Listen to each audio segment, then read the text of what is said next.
ప్రస్తుత సీఎస్ జవహర్ రెడ్డి సెలవుపై వెళ్లారు. జవహర్ రెడ్డిని సెలవుపై వెళ్లాలని ఆదేశాలు జారీ చేసినట్టు తెలుస్తోంది. సాయంత్రంలోగా కొత్త సీఎస్ ని నియమించనున్నారు. మరోవైపు సలహాదారులను తక్షణం పదవుల నుంచి తప్పించాలని ఆదేశించారు.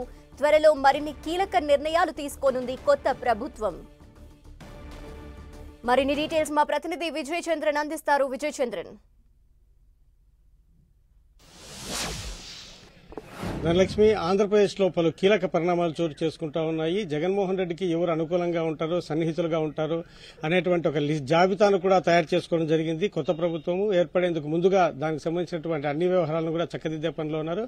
ప్రధానంగా చీఫ్ సెక్రటరీ జవహర్ రెడ్డి మీద చంద్రబాబు నాయుడు మొదటి నుంచి కూడాను తీవ్రమైనటువంటి ఆగ్రహంతో ఉన్నాడని చెప్పొచ్చు.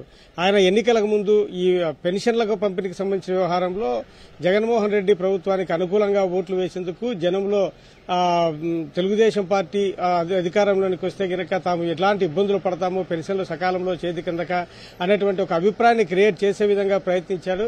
ఆ పెన్షన్లు అందజేయడంలో కూడాను కోర్టుకు వెళ్లాల్సి వచ్చింది. రకరకాలైనటువంటి ఇబ్బందులు పెట్టాడు అనేటువంటి ఉద్దేశంతో చంద్రబాబు నాయుడు ఉన్నాడు. తనను కలిసి అభినందనలు తెలిపేందుకు వచ్చేటువంటి సీఎస్ జవహర్ రెడ్డితో కూడా ఆయన ముఖభావంగా ఉన్నటువంటి పరిస్థితి.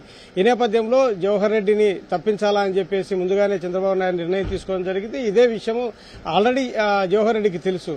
అయితే నిన్న జరిగినటువంటి పరిణామంలో చంద్రబాబు నాయుడు వ్యవహార శైలి, అతని సరిగా పలకరించుకోకపోవడము, బొకే తీసుకునే సమయంలో కూడా గాను ముభావంగా ఉన్నటువంటి నేపథ్యం.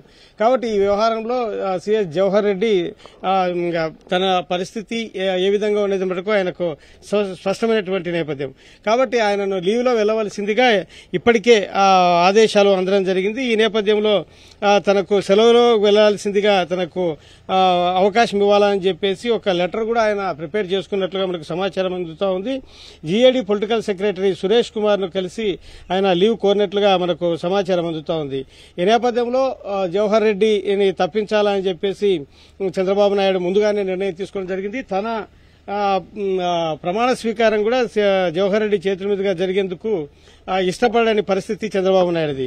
కాబట్టి ఈ నేపథ్యంలో జవహర్ రెడ్డి ఇంకా పక్కకు తప్పుకోవడమే సరైనటువంటి పద్ధతి అని చెప్పేసి ఆయన నిర్ణయం తీసుకోవడం జరిగింది.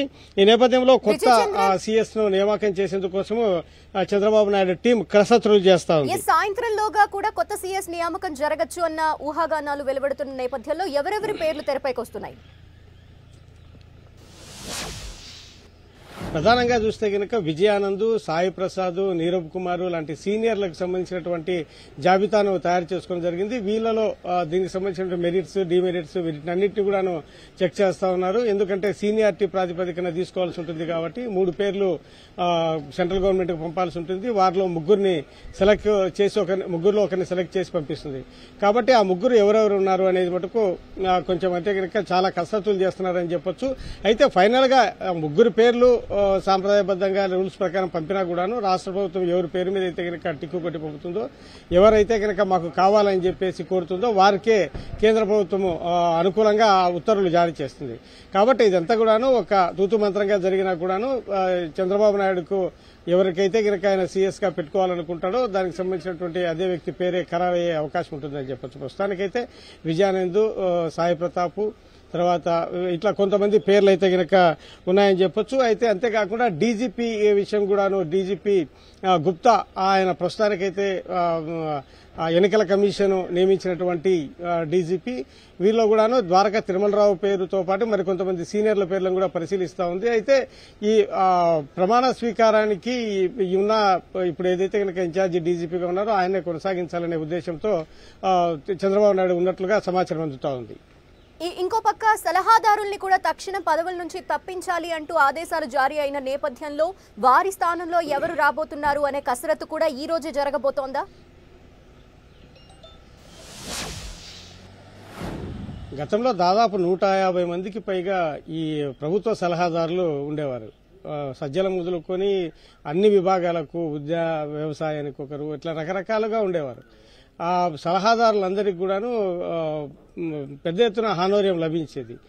దాదాపు 2 నుంచి 2.5 లక్షల దాకా వారికి జీతభత్యాలు అలవెన్సుల రూపంలో అందేది. ఈ నేపథ్యంలో దీని మీద చంద్రబాబు నాయుడుకు సంబంధించినటువంటి తెలుగుదేశం పార్టీ నేతలు పలుమార్లు అసెంబ్లీలో గొడవలు చేసేవారు. ఈ ప్రభుత్వ సలహాదారుల రూపంలో ప్రభుత్వ విధానము వృధా అవుతుంది, వీరినందరినీ తొలగించాలా, వీరు ఎందుకు ఎవరిని పెట్టుకున్నా కూడా తెలియని పరిస్థితి అని చెప్పేసి ఈ నేపథ్యంలో వీరినందరినీ కూడాను ముందుగానే తొలగిస్తారని చెప్పేసి దాదాపు ఆల్మోస్ట్ ఆల్ అందరూ కూడాను తమ రాజీనామా లేఖలు సమర్పించడం జరిగింది. వీరి రాజీనామాలు కూడా చాలా మంది ఆమోదించడం కూడా జరిగింది. నిన్ననే సజ్జల రామకృష్ణారెడ్డి కూడా తన రాజీనామా లేఖను సమర్పించారు. ఆయన రాజీనామా వీరందరూ కూడా ఆమోదించడం జరిగింది. చంద్రబాబు నాయుడు ముఖ్యమంత్రిగా ప్రమాణ స్వీకారం చేసిన తర్వాత ఆయన విధాన శైలి ఏ విధంగా ఉంటుంది, సలహాదారులను నియమించుకుంటాడా లేదా అనేది మటుకు వేచి చూడాల్సింది. Thank you Vijayachandran.